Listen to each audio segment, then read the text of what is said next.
राधे राधे, जय श्री कृष्णा। आज मैं आपको मेरे द्वारा लिखी गई एक कहानी सुनाने जा रही हूँ। आशा करती हूँ कि ये आपको पसंद आएगी। मेरी कहानी का शीर्षक है सच्ची भक्ति। एक समय की बात है, एक गांव में लक्ष्मी नाम की एक औरत रहती थी। वह बहुत गरीब थी, लेकिन वह माँ दुर्गा की बहुत बड़ी भक्त थी।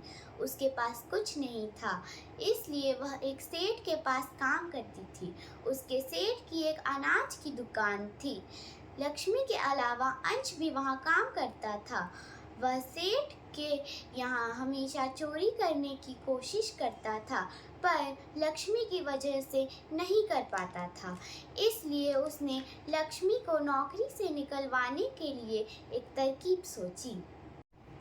अंश ने एक दिन मौका ढूंढकर सेठ के कुछ पैसे लक्ष्मी के थैले में डाल दिए और सेठ से जांच करवाकर उसे जेल भिजवा दिया।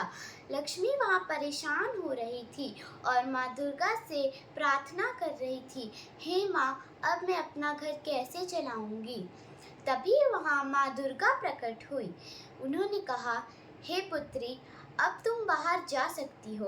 मैं तुम्हारा रूप लेकर यहाँ रहूंगी। जाओ और जाकर अपने आप को निर्दोष साबित करो। लक्ष्मी ने कहा, हे माँ, मैं आपके दर्शन पाकर धन्य हो गई हूँ।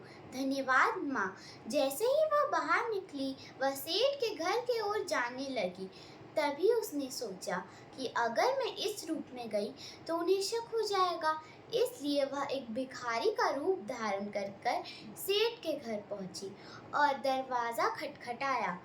जैसे ही सेठ बाहर आए, उसने कुछ खाने के लिए मांगा।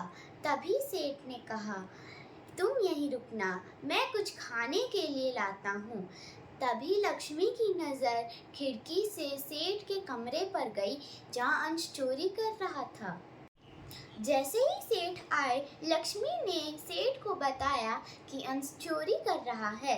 इस तरह अंश चोरी करते हुए पकड़ा गया और उसे पुलिस पकड़ कर ले गई।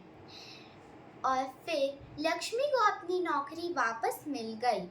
उसने माता रानी की चौकी सुंदर से सजाई और उनका जगराता किया। इस कहानी से हमें यह शिक्षा मिलती है कि यदि हमारे मन में सच्ची भक्ति हो तो भगवान अवश्य आते हैं। धन्यवाद।